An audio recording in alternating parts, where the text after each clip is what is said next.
Memorias del futuro, libro 1. La semilla. Capítulo C, episodio 2. Villa de Monterrey, Nuevo Reino de León, México, 1729. Preludio. Era un día de júbilo y solemnidad, de campanas resonando en el aire frío de una tarde típica de noviembre, cuando la Catedral Metropolitana de la Inmaculada Concepción, hoy conocida como la Catedral de Monterrey, se convirtió en el escenario de un enlace que, aunque revestido de pompa, ocultaba presagios que nadie se atrevía a nombrar. La ciudad, aún joven, con su arquitectura virreinal, parecía contener la respiración mientras María Zafir, de linaje reservado y mirada profunda, se unía en matrimonio al hosco, rudo y galante general Don Carlos González, mariscal de campo de la corona virreinal. La ceremonia fue fastuosa, como dictaban los protocolos de la nobleza militar. María, revestida con un fulgor que parecía desafiar la luz misma, caminaba por la nave central con una gracia que no era del todo terrenal. Sus mejillas, sonrosadas y plenas, fueron objeto de comentarios entre los invitados. Unos kilitos de más, decían su padre y su flamante esposo con tono jocoso, sin sospechar que aquella plenitud escondía algo más profundo, algo que María, con una destreza casi teatral, disimulaba con perfección. Marzo de 1731. Villa de Monterrey. Primavera llegó con un aire seco y sus cielos plomizos. En la casona del general, el orgullo se mezclaba con una ansiedad que no encontraba reposo. María, en la penumbra de su recámara, iniciaba labores de parto. Su respiración era pausada, pero su mente no lo era. Sentía, o más bien presentía, que algo no estaba del todo bien. No era miedo, era una inquietud ancestral, como si su cuerpo supiera lo que estaba por venir. No pertenecía del todo a este mundo. En el patio principal, el general caminaba en círculos, acompañado por el teniente Pedro Sinuaga, quien hablaba sin cesar, como si el sonido de su voz pudiera conjurar la calma. Pero don Carlos no escuchaba. Su atención estaba fragmentada, como si el aire mismo le susurrara advertencias. Los animales del lugar, caballos, gallinas, un perro y un gato, parecían ajenos al drama humano, aunque su quietud tenía algo de ritual, como si esperaran también. Entonces ocurrió. Un temblor leve, casi imperceptible, recorrió la tierra bajo sus pies. Los caballos relincharon con inquietud, las gallinas se dispersaron en un caos breve y el gato, hasta entonces inmóvil, sacudió la cabeza con violencia. El perro, como si hubiera recibido una descarga invisible, aulló con un tono que no era de este mundo y huyó hacia la calle, dejando tras de sí una estela de silencio y polvo. Dentro de la recámara, la partera y su ayudante sintieron como el aire se volvía tenso, casi líquido. Al momento exacto en que el bebé emergía del cuerpo de María, los jarrones de agua se elevaron sin contacto y un paño de lino cruzó la habitación como si fuera arrastrado por una fuerza invisible.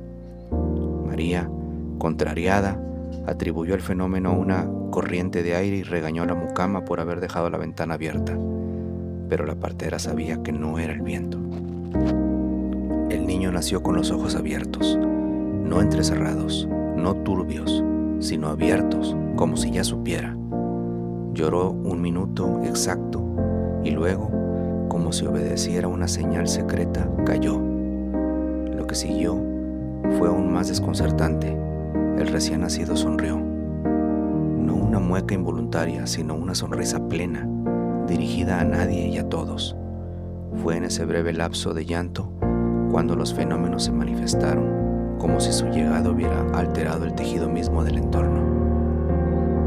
El general entró a la habitación y al ver al niño sintió una emoción emoción que no había conocido ni en la guerra ni en la victoria. Era orgullo, sí, pero también una forma de reverencia. La partera, con manos temblorosas, entregó al bebé a su madre. No dijo nada, pero sus ojos hablaban del temor. En aquella época la superstición era ley, no escrita, y los rumores comenzaron a circular como humo entre las paredes de la casona. Don Carlos corrió y tomó al niño en brazos y lo nombró Pedro. No fue un acto casual, sino una elección arbitraria. Lo llamó así como quien invoca una piedra fundacional, como quien desea tallar en el tiempo una nueva forma de permanencia. Pedro, la piedra, pero no una piedra cualquiera. Era, sin saberlo, la piedra de otra estirpe, una que no se asentaría en el templo ni en genealogías convencionales, sino los pliegues ocultos de la historia, de la evolución. El niño creció y con él las voces. No hubo más temblores, ni jarrones voladores, ni animales inquietos, pero el silencio no trajo paz. La memoria colectiva, como un río subterráneo, seguía fluyendo. La ascendencia judía de María, los gestos inusuales del niño, su mirada que parecía recordar cosas que aún no habían ocurrido, todo eso se convirtió en peso, un peso que no se veía, pero que se sentía en cada saludo, en cada misa, en cada noche de insomnio. Don Carlos, estratega por vocación y por necesidad, comprendió que el peligro no venía de espadas ni decretos, sino del murmullo constante de lo invisible. El niño no era simplemente su hijo, era otra cosa, algo que no podía nombrar, pero que intuía, y por eso decidió partir. No por conveniencia, sino por una forma de amor que solo los hombres endurecidos comprenden: proteger lo que no se entiende. En 1739, la familia fue enviada a Italia bajo órdenes del reino de Felipe V, o más precisamente, por voluntad de doña Isabel de Farnesio. Algunos decían que fue el cardenal Alberoni quien sugirió el traslado, como si supieran que aquel niño debía crecer lejos de los ecos coloniales. En Italia, Pedro se formó entre mármoles y sombras, entre lenguas extranjeras y silencios familiares. Su adolescencia fue una mezcla de disciplina militar y seducción instintiva. Las doncellas caían ante él como hojas en otoño, y su semilla, como decían los más atrevidos, comenzó a esparcirse por Europa.